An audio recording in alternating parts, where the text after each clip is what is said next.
Hi friends, welcome to Salem Padma சமையல். இன்றைக்கி நம்ம என்ன பார்க்க போகிறோம்னா, இந்த ஆச்சி பஜ்ஜி மிக்ஸ் வச்சு வாழைக்காய் பஜ்ஜி செய்ய போகிறோம். வாங்க போய் பார்க்கலாம்.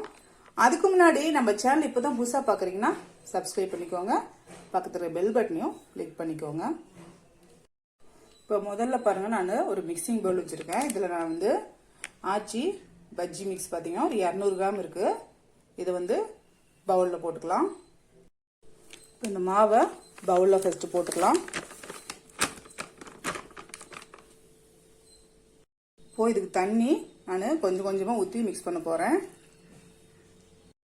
இந்த மாதிரி விஸ்க் வச்சு பண்ணும்போது கட்டி எல்லாம் நமக்கு வரும்.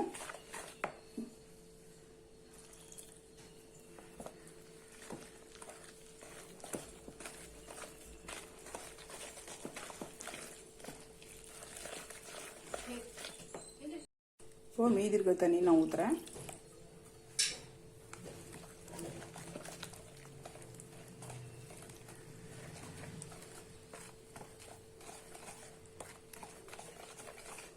இந்த மாவுக்கு 1 கப் அளவுக்கு கரெக்டாக இருக்கும்.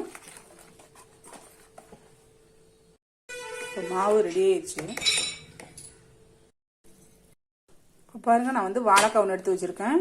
இப்போ அது 2 சைடில் இருக்கிற இதையும் கட் பண்ணிக்கலாம்.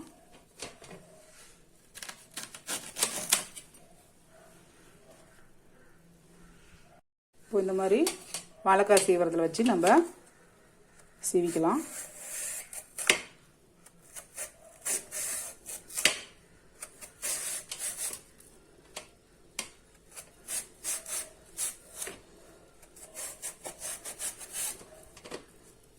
பாருங்க, இந்த மாதிரி நம்ம சன்னமாக சீவி எடுத்துக்கலாம்.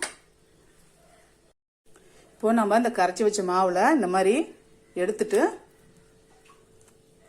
இந்த மாதிரி ஃபுல்லாக இது பண்ணிவிட்டு அதுக்கப்புறம் நம்ம சைடில் இந்த மாதிரி வலிச்சு இப்படி வந்து நம்ம ஆயிலில் போடணும். இப்போ பாருங்கள், ஆயில் நல்லா ஹீட்டாக இருக்குது. இப்போ நம்ம பஜ்ஜி போட்டுடலாம்.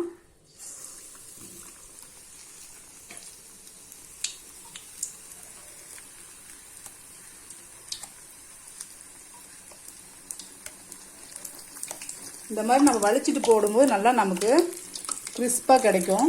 அப்படியே மொத்தமாக போட்டோம்னா ஒரு மாதிரி ரொம்ப இதாக இருக்கும்.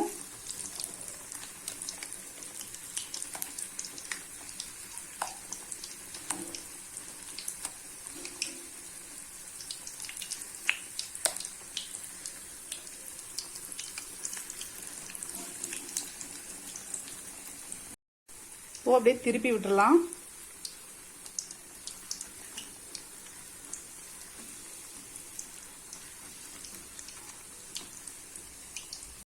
இப்போ பாருங்கள், மாவு நம்ம ஓரத்தில் தடவி இருந்தாலும் நல்லா பாருங்கள் புசு புசுன்னு வருது. நம்ம ஃபுல்லாக அப்படியே போடும்போது பார்த்தீங்கன்னா இன்னும் நல்லா வந்து குண்டாக தெரியும். சாப்பிட்றதுக்கு கிறிஸ்பாக இருக்காது. இந்த மாதிரி வலிச்சு விட்டு போடும்போது நல்லா கிறிஸ்பாகவும் இருக்கும், சாஃப்டாகவும் இருக்கும். எடுத்துடலாம். அவ்வளோதாங்க, நம்ம சூப்பரான வாழைக்காய் பஜ்ஜி ரெடிங்க.